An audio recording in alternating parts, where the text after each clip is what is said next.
Good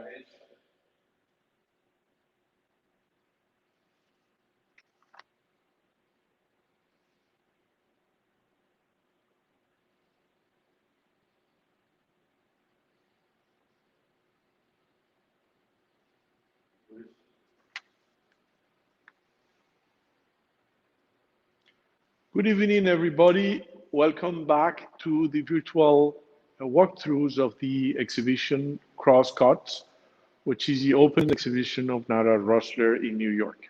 We are here at the gallery in the Chelsea neighborhood in New York.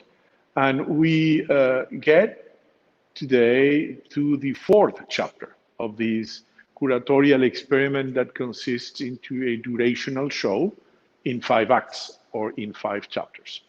You can visit the 3 previous chapters of the exhibition by going through the website of the Nara Roesler Gallery or to the viewing rooms of the Nara Roesler Gallery. The first chapter was devoted to Antonio Diaz as a solo show with works from the 1970s. The second chapter was a dialogue between Berna Reale, a Brazilian artist, and Paul Ramirez, an American artist. And these works were dealing with the issue of monuments, public space, the meaning of monuments, the mutants of monuments, the voice of power, etc.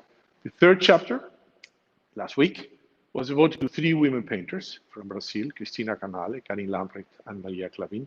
And today, we celebrate 2 great Brazilian artists, 2 great sculptures that I personally admire enormously. And if the third chapter allowed us to have a perspective of contemporary painting practice in Brazil, these are basically sculptures, also drawings, but fundamentally the anchoring pieces of the show are 3-dimensional. Both artists, Milton Machado and Artur Lescher, have addressed their works through different medium, installations, sculptures, drawings, photography, etc. But I have chosen 3 anchoring pieces and a series of drawings as the elements of the show. In order to introduce briefly the work of Milton Machado and Artur Lescher, I would say that architecture is a key word here. Milton Machado often addresses architecture as utopia or as a dystopia of architecture, imaginary architecture, architecture beyond the likelihood of architecture, overwhelming architecture.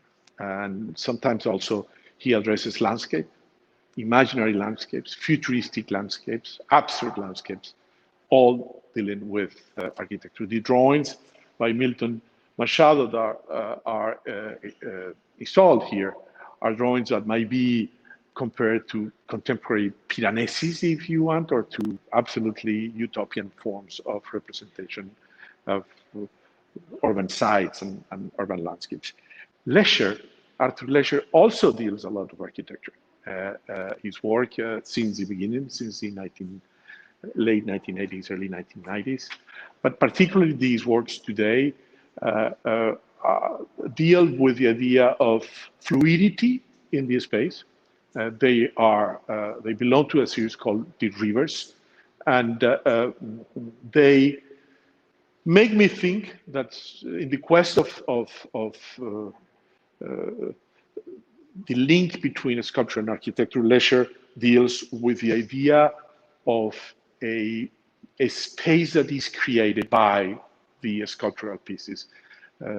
Contrary to the idea that a sculpture is contained in the space, in Artur Lescher's work, we have the impression, or one might say, that it is a sculpture which produces space. It is, in a way, sculpture which contains a space or contains its own space. The work by Milton Machado that we're looking now, which is titled Stack, is sort of a totem, sort of an emblematic work in Milton Machado's work. The first iteration of this work that was titled Heavy Metal, distortion for 6 archival chests and other metal objects. I think that was the title in the early 90s. It's been sort of a foundational work by Milton Machado. I like to think that we have within this dialogue sort of a conversation between politics and metaphysics. Politics because this idea of dystopian architecture, of post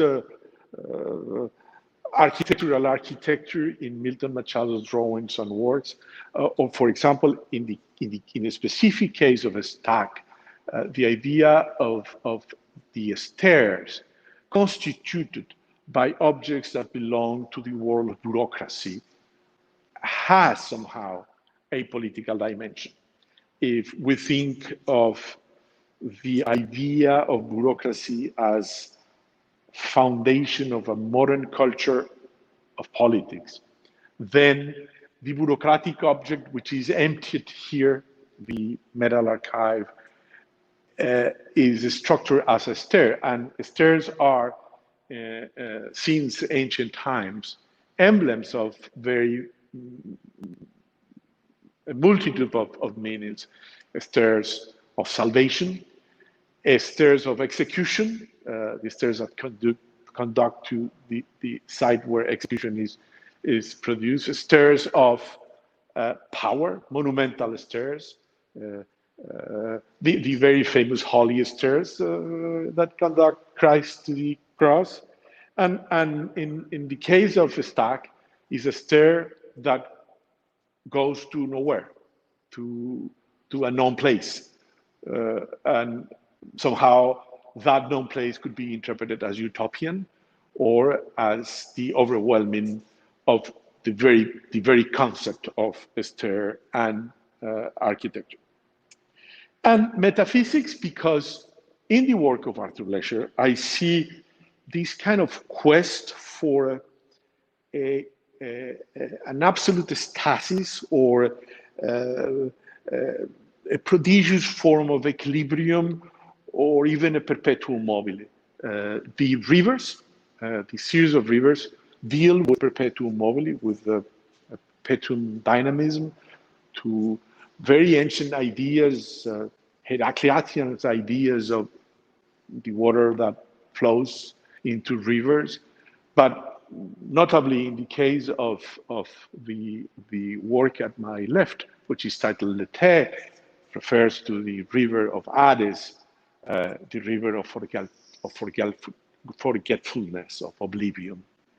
So somehow the intention and maybe the absurd will of the curator was to produce a dialogue where politics, in a very large sense of the word, the politics of land, the politics of architecture, the politics of polis, and metaphysics, in a very literal sense of the world, somehow we will probably refer to another series of works by Artur Lescher, which are the pendulums, where metaphysics is implied in a very literal sense of the word, something that goes beyond the constraints of physics by achieving this kind of absolute equilibrium while being in the pendular situation of a space.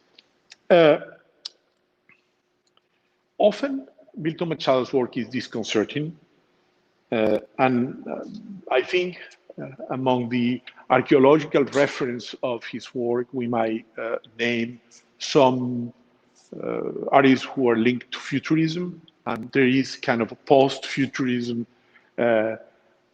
savor in the drawings, notably.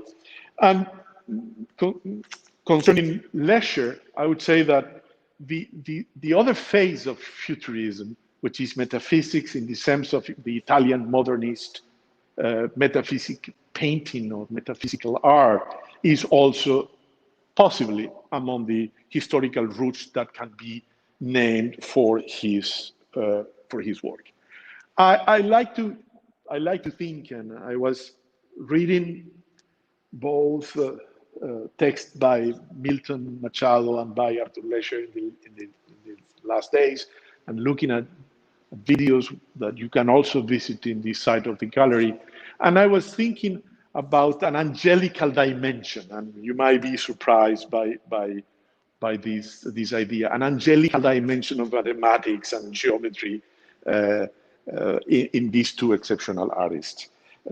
Angelical in the most rigorous theological meaning of the word, implying what in theology angels imply, which is the disconcerting presence, the blurring presence, the troubling presence, the earthquaking appearance, the beyond measurements, the rapture in the case of Lescher, or the shattering in the case of Milton Machado.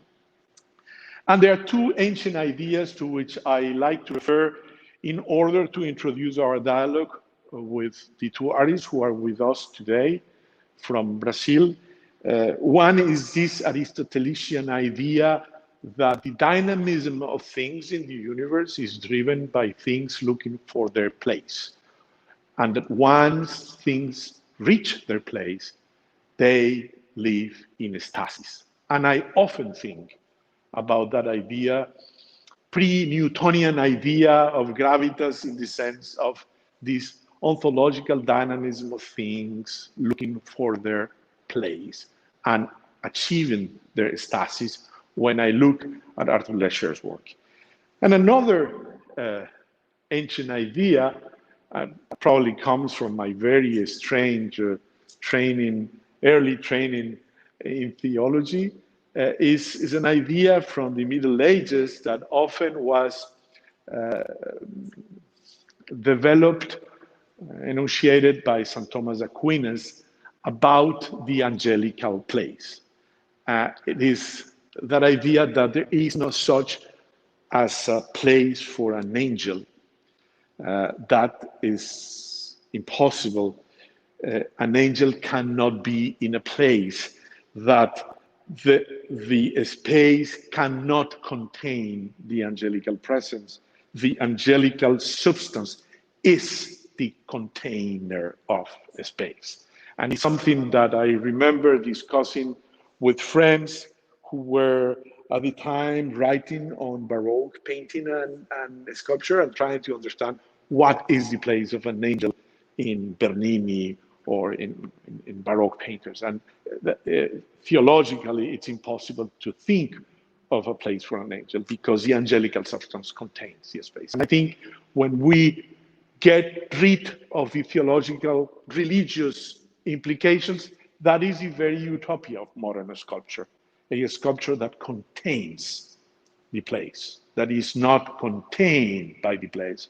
From Brancusi to Walter de Maria, Robert Smithson, or Richard Serra, the utopia of a sculpture linked with architecture is to achieve that point where the work contains the space and is not contained by the space. And with that, I invite you and my friends Milton Machado and Artur Lescher to have an informal conversation about these works, so they can tell us the history, their personal history of these works, and we can continue to have this dialogue on sculpture, on architecture, on art.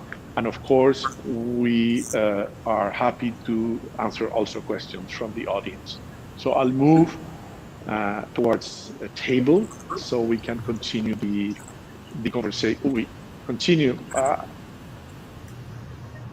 conversation with the artists.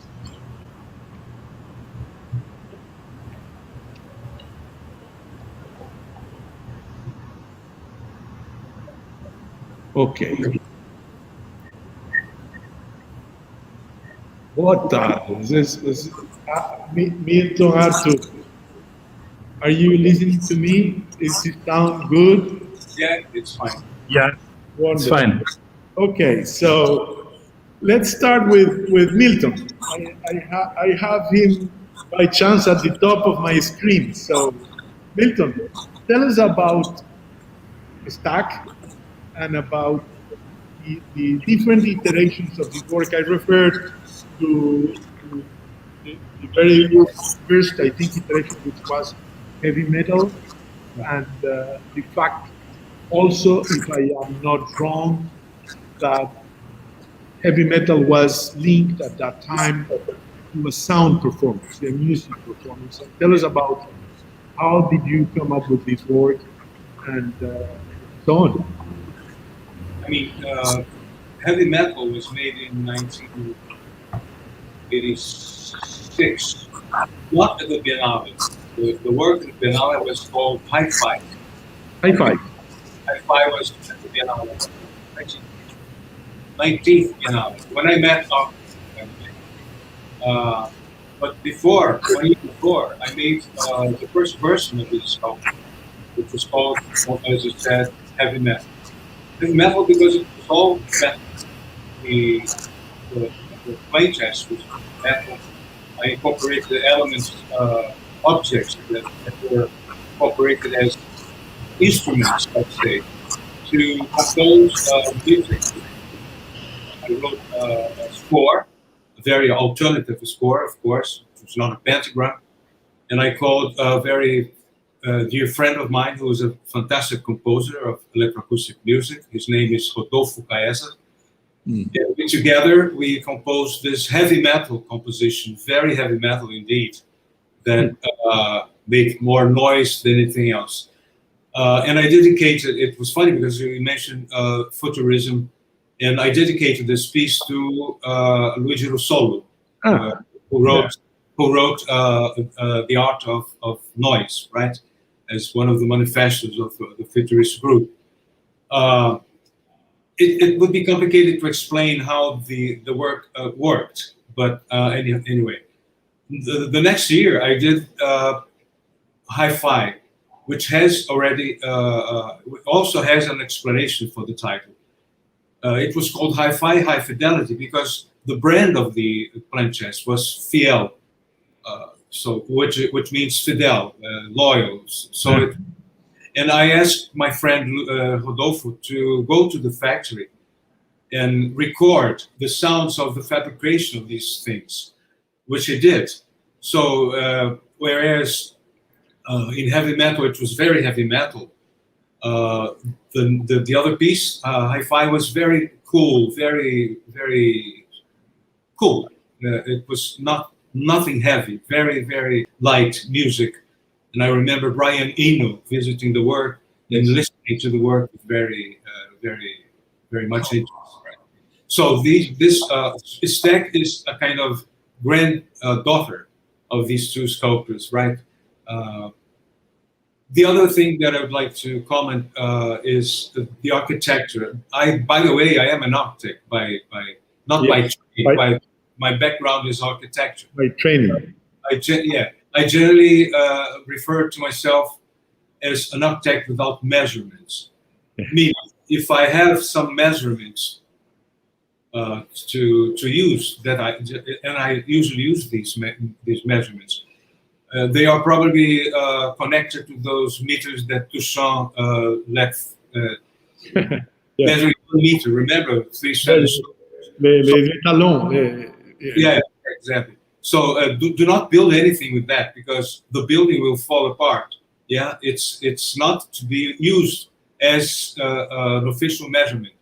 I like this work very much because it kind of synthesizes this strategic operation of art. It doesn't prescribe anything. It does not condemn the meter itself, which is in Switzerland very well protected.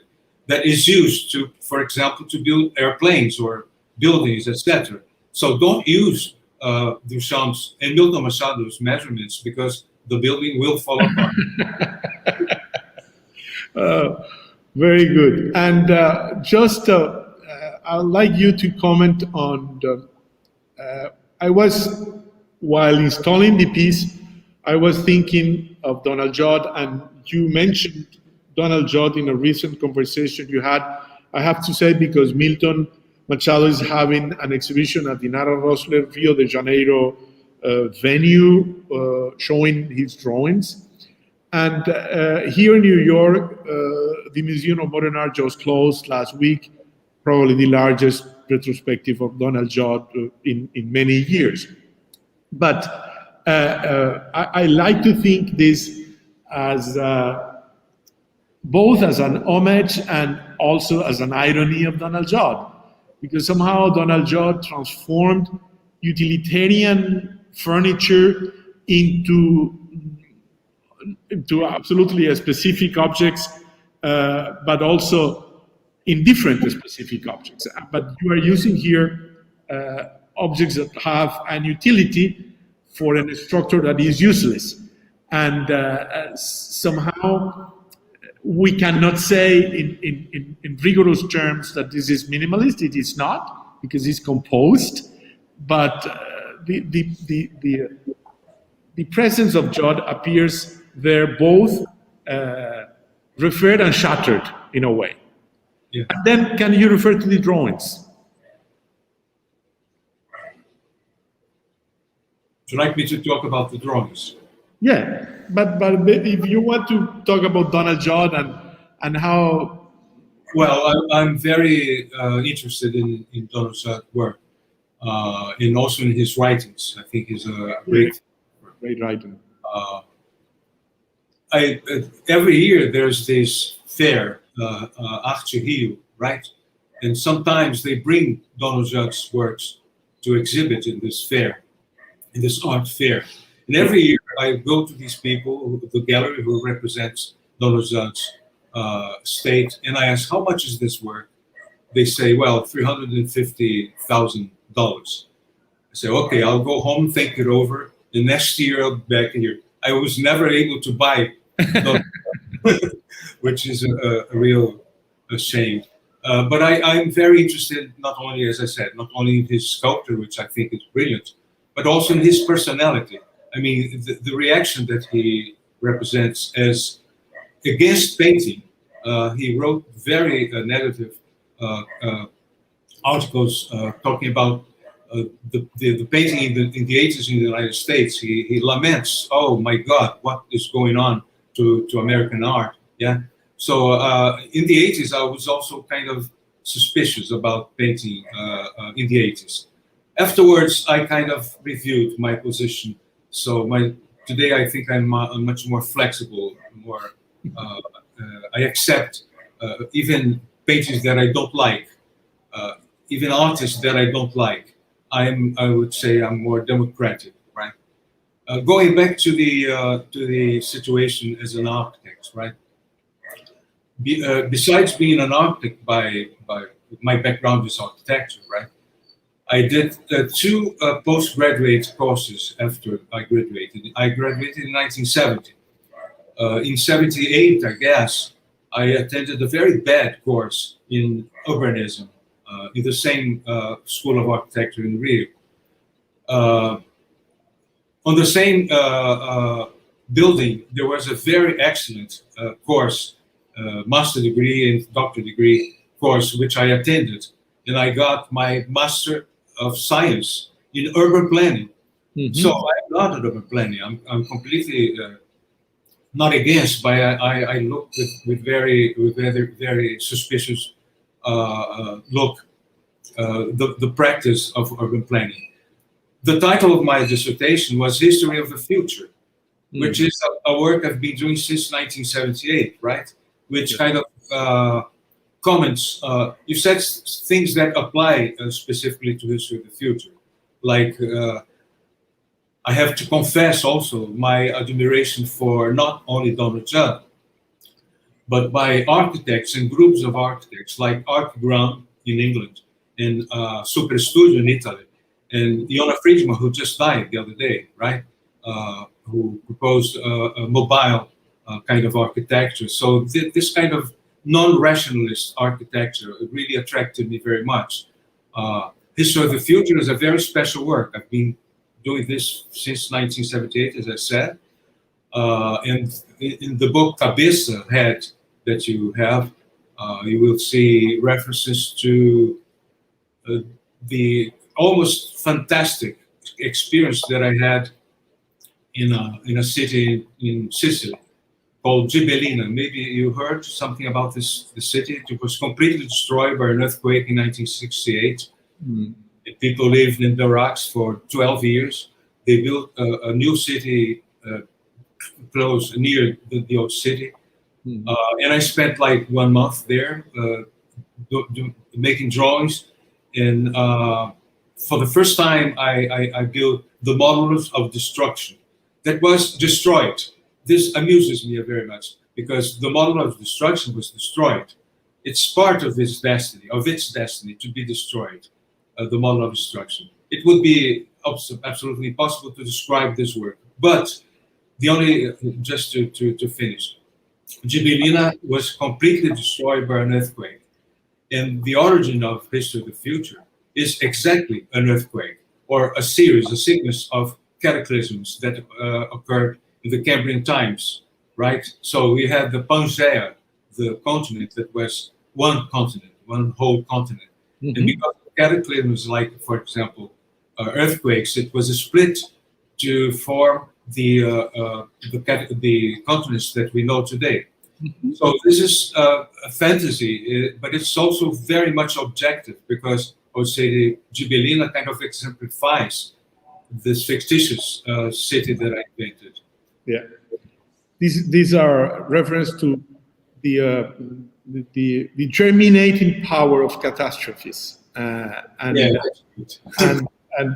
also the very methodology of utopia, which consists into building a place outside of the experience or outside of the experiential place that it actually enlightens Right. the place we experience. And with that, I'd like to move to our friend Artur Lescher. And Artur, você prefere falar eu falo portunhol. Se você se sente mais cômodo em português, eu também posso fazer a tradução. Pode. Eu acho que eu prefiro português, porque... Muito bom.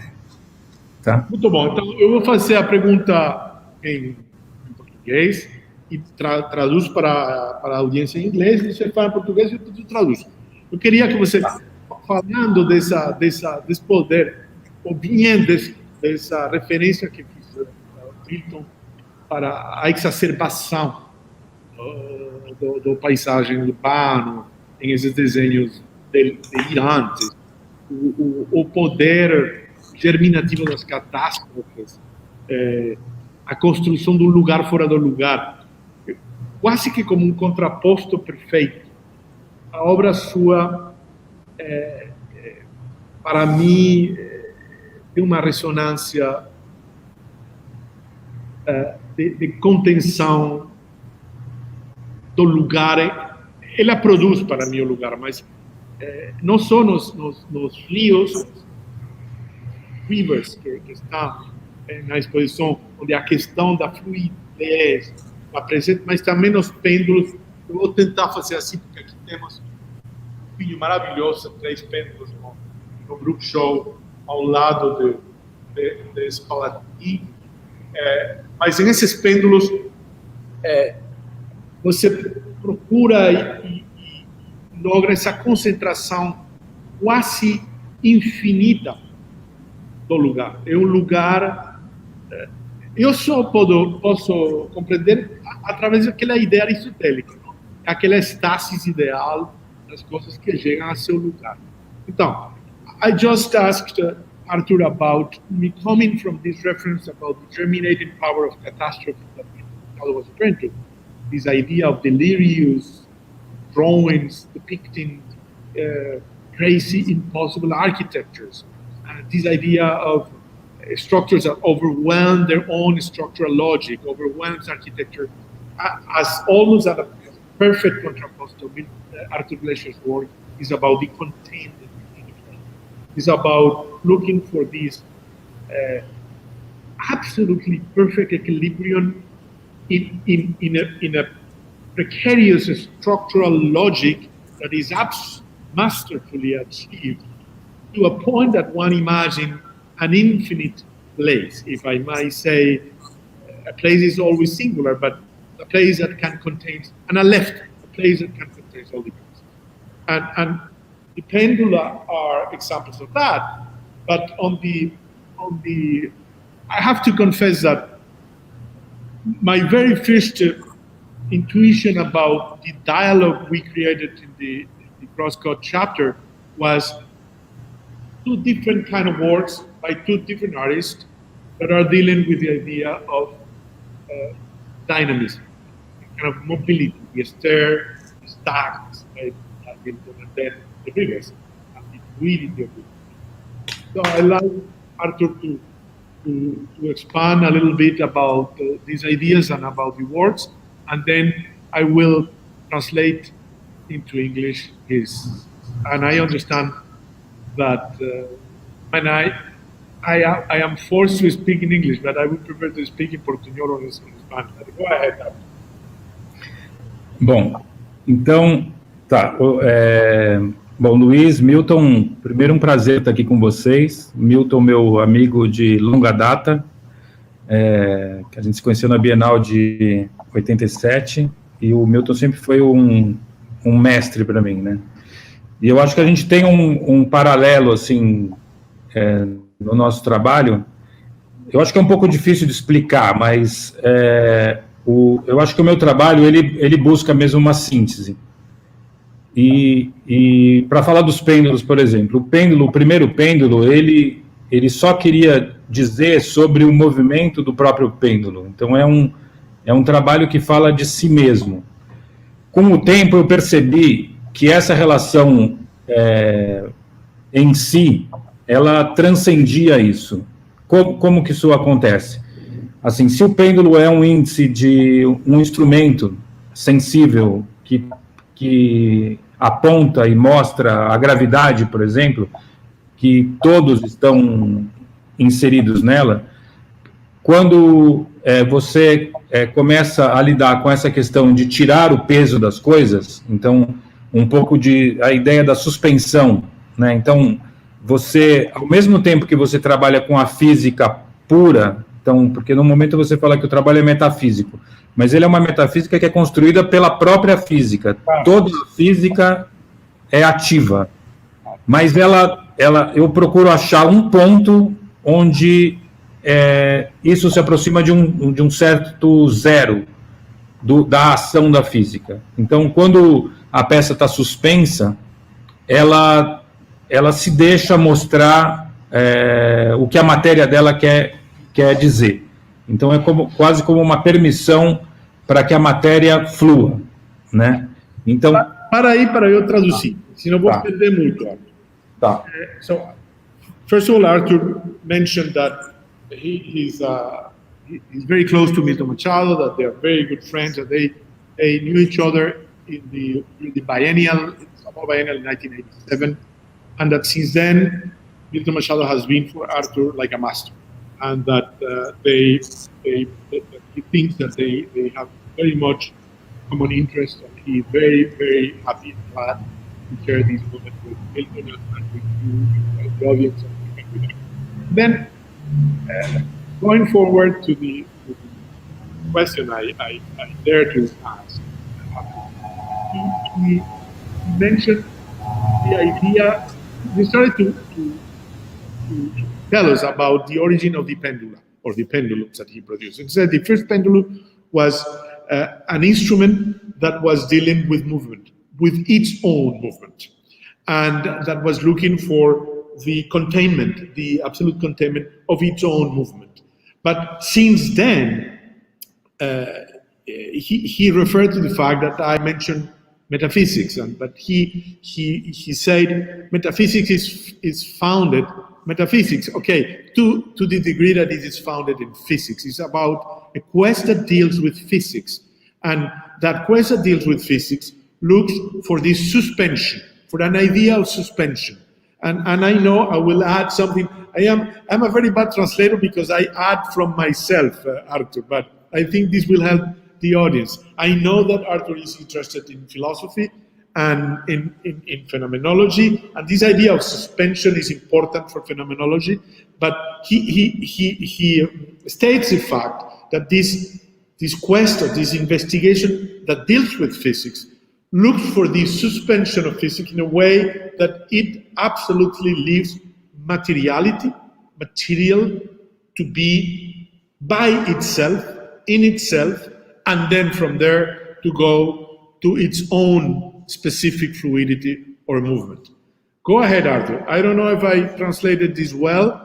It's difficult, but let's go. You can continue.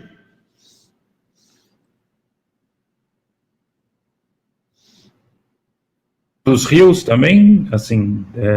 Repite aí, que eu não escutei aí, seu papo. Eu falo dos rios agora também, nesse sentido. Então,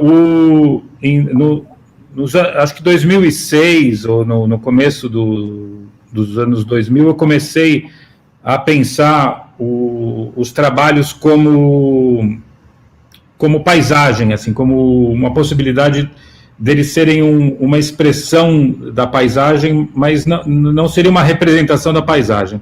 E daí começaram a aparecer uns trabalhos que eu comecei a chamar de rios, né?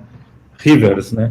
E aqui tinha uma ideia que eu achei muito curiosa, é que como eu poderia, assim, nesse mecanismo de suspensão também, como eu podia retirar um caráter de um material e colocar nele um novo script, então um novo texto para que ele pudesse falar. Então, como um metal, né, que nem essa imagem que a gente está vendo, que é uma malha de metal, uma corrente de metal, ela pode ser chamada de rio. Então, que ousadia de linguagem é essa, né? E eu comecei a perceber que eu podia construir isso. Então, é uma construção em que eu pego atributos do rio, então a fluidez, a continuidade, a circularidade, o movimento,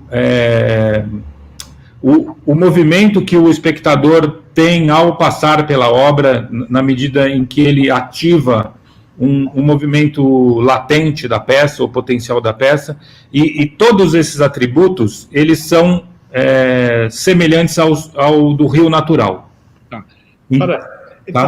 Something that Artur mentioned before that I forgot to bring into my translation is that question on the physicality of physical materials and on the physicality of situations also deals with taking out weight from things. To often deals with a quest of lightness, if I might, in sense of the absence of weight. And at some point, he says, he was interested in the notion of landscape. And in order to address landscape, he conceived this series of works that are titled Rivers.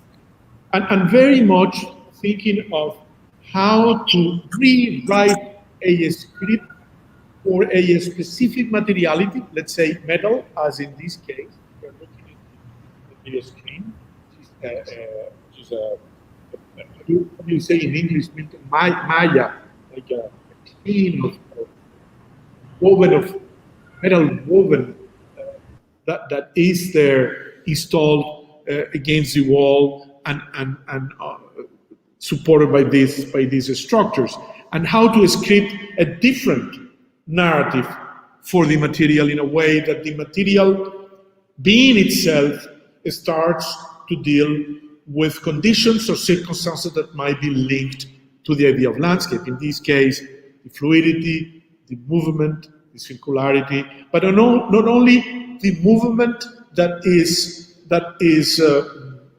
resonant within the work, but also the movement that is implied by the beholder moving in front of the work and sparking a latent form of movement into this new script. I like this idea that the foundation of the works lay on on a new script for a specific form of materiality.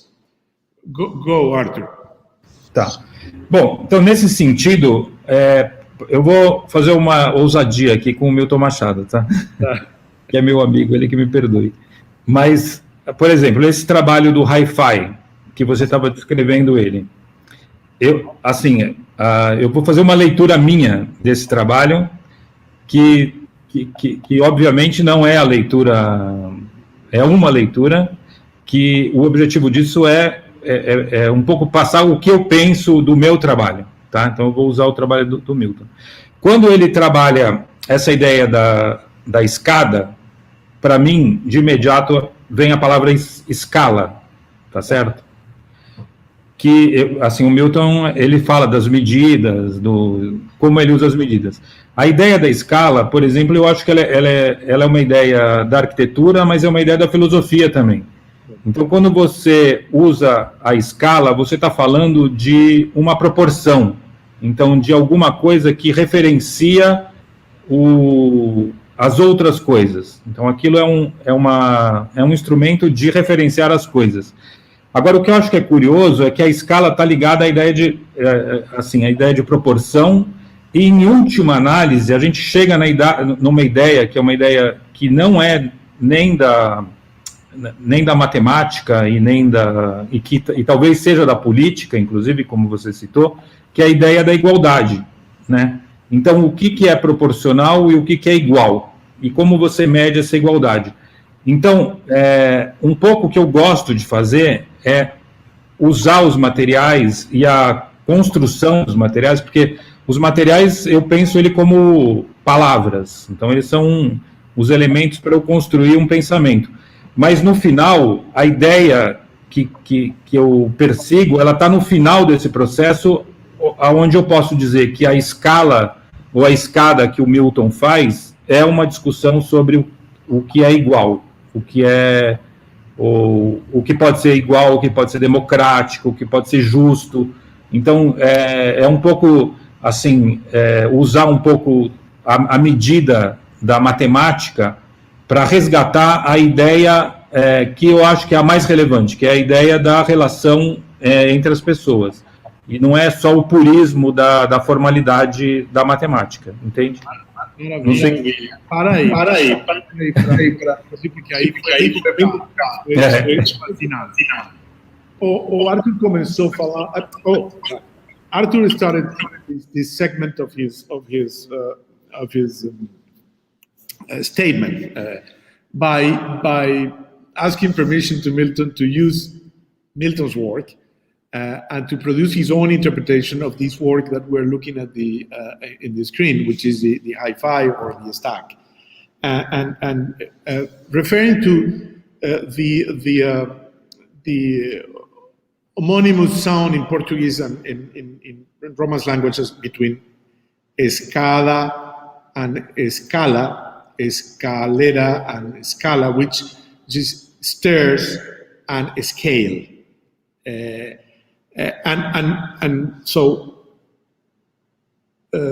going from stairs, escala, to scale, Artur mentioned the fact that scale is not only a notion that belongs to mathematics or geometry or science, but also to philosophy and eventually to politics, because scale is the intellectual tool that allows relationship, to set relationships between objects, to set proportional relationship between objects, proportional relations between beings.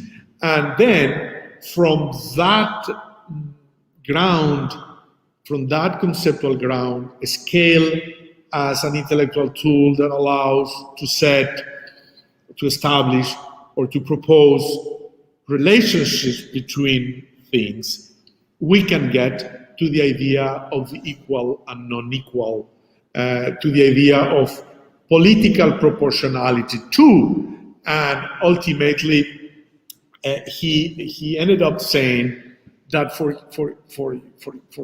him, materials are like words, and that scale allows probably to reach or to address or to quest the most important of all inquiries, which is that about relationship and about what is equal and what is not equal, and what is just in terms of scaling, in terms of proportion, but also in terms of other realms like politics or ethics or philosophy. And I think I will add myself, Artur, that I am particularly glad about what you just said, because I very much think that the curatorial practice lays on the production of relationships between dissimilitudes, between objects that are not equal.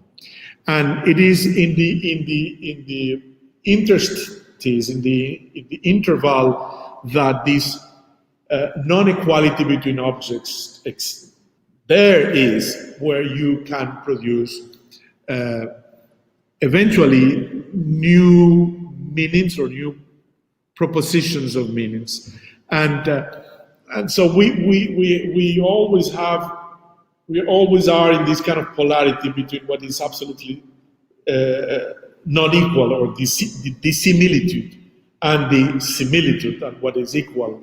And we never reach the absolute of any of these two questions, but it's in between that something that a dialogue, politically talking or philosophically talking, but also a dialogue in terms of the resonance, the material and aesthetical resonance of works of art can be produced curatorial. So that's, I don't know if Milton wants to add something to this dialogue about relationships and scale and escala, and about Artur's interpretation of his own work, of his work. I think, thank you, my dear friend Arthur, which I call Artur. I separate R, which is air, from tour, and he calls me Milton. This for a long time has been like this. Yeah, we are talking about scale, but I was waiting for something to appear, which is Scala, the musical scale, right? Which made me, in the end, dedicate the work to Russolo. The idea of this work was, it was funny, it was an exhibition called Occupied Territory at the Parque Lage School of Visual Arts in 1986, right? My first idea was to make like a ballet with leaves that would be put in movement by fans, electrical fans. But then I looked to this object that was already in the room, which was a plant chest with the name of the teachers that used to teach there, including myself.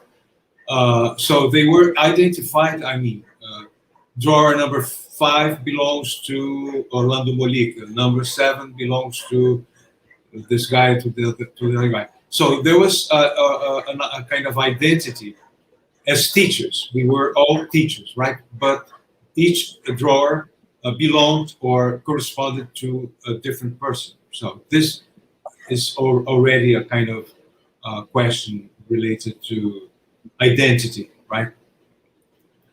The other thing is the identity of this object as sculpture.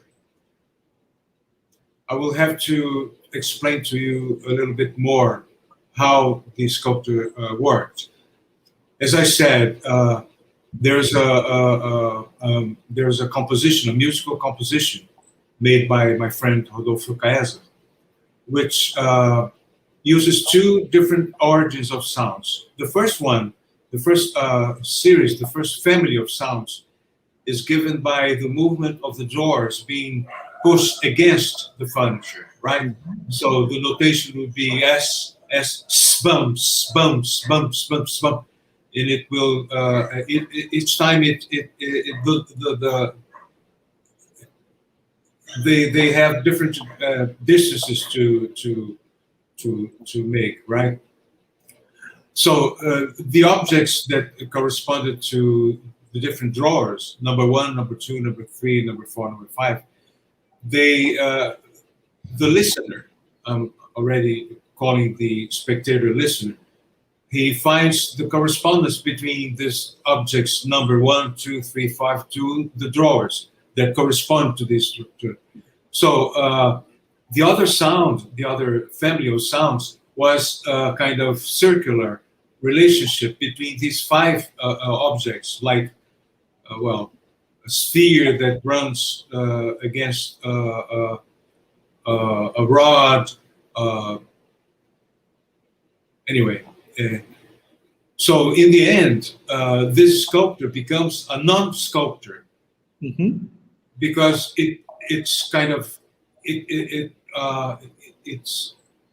renounces the quality or the condition of being a sculptor, and it becomes a non-sculpture, right? So there's and the furniture is given back to the school, right?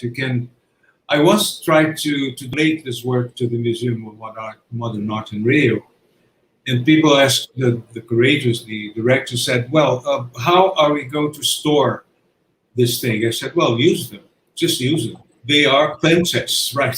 They're not sculpture, they are planchets, right? So there's a kind of a loss of identity all the time given by this piece.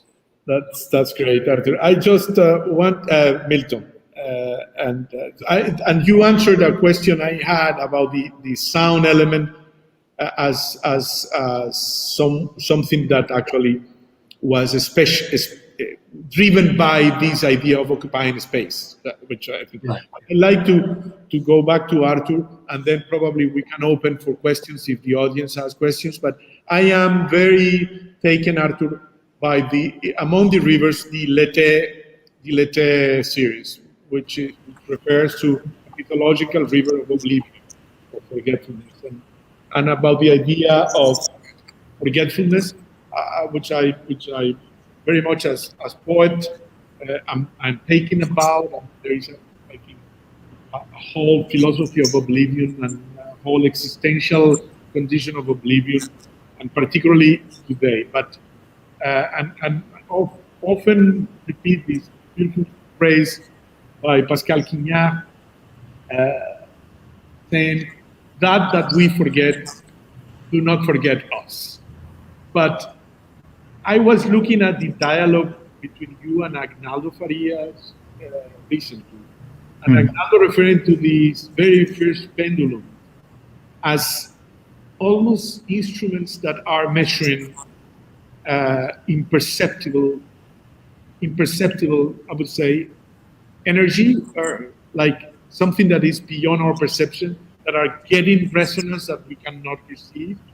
And I like to ask you about both the oblivion, the Lethe as reference to the river of oblivion in Greek mythology, but also about the almost impossible goal to at least signal the imperceptible through these scriptures of materials that are your work. So, a pergunta é sobre a questão do esquecimento, da série de Lethe como referência para o rio mitológico do esquecimento, que é um assunto que me interessa como poeta, como escritor, a filosofia do esquecimento, a condição existencial do esquecimento, a necessidade do esquecimento para poder viver, mas também a ideologia do esquecimento. E tem essa frasinha do Pascal Quignard tão linda que fala: aquilo que nós olvidamos não nos olvida, aquilo que nós esquecemos não nos esquece. E eu estava olhando esse diálogo com o Agnaldo, onde ele falava dos primeiros pêndulos como quase que instrumentos que estão mensurando, estão tomando a medida de um assunto imperceptível, não? Um assunto que está de uma energia, de um assunto aí que a gente não acha como perceber. Mas o índice dessa percepção possível é esse instrumento em estasis absoluta, contenido absoluto, quase que, repito, quase que metafisicamente, mas literalmente, na metafísica do pêndulo, não? Então, eu queria você ouvir falar sobre isso, esquecimento e essa ideia do imperceptível, que essa escritura de novos escritos para a matéria poderia assinalar.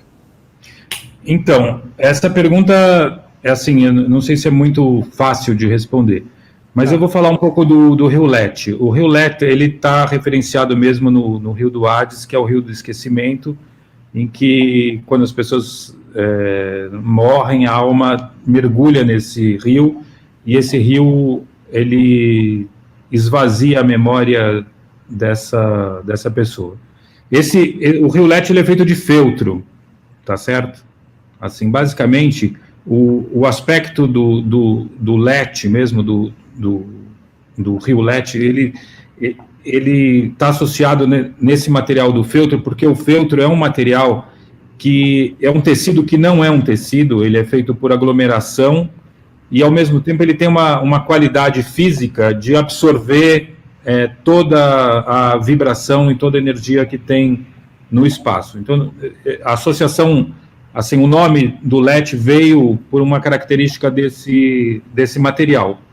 Agora, eu estava falando na primeira parte, eu estava falando que como eu posso fazer um metal ser um rio, como eu posso transformar o discurso de um material em outro discurso. E essa experiência, eu acho que ela é uma experiência que está muito ligada à ideia da morte, tá certo? Então, o rio Lete também assim, é o rio do esquecimento, mas é o rio da morte mesmo, né? E nesse sentido, assim, que eu acho que você está interessado também, que também me interessa, a ideia da morte, ela talvez seja a condição de você apagar, né, de você suspender toda aquela informação que aquela matéria tem, que aquele ser tem, para que ele possa ressurgir, né? Então, mesmo assim, você vê no Dante Alighieri, no Purgatório, quando o ambiente do Purgatório é um ambiente de putrefação e destruição da matéria, né? E você só consegue renomear uma matéria, que é esse o meu objetivo, se você leva ela num estado de esquecimento do que ela era. Então, é quase como uma operação necessária para uma transfiguração de caráter e de nomeação daquela coisa. Maravilha. Peraí, vou tentar. Maravilha, maravilha. So, I think Artur just gave us a beautiful lesson on philosophy, and almost a poem. Is that he said, well, maybe it's a question that gets an easy answer if we refer to Lete, the mythological river of oblivion, which is also the river where the souls, when they die, go and are there submerged in that water of oblivion.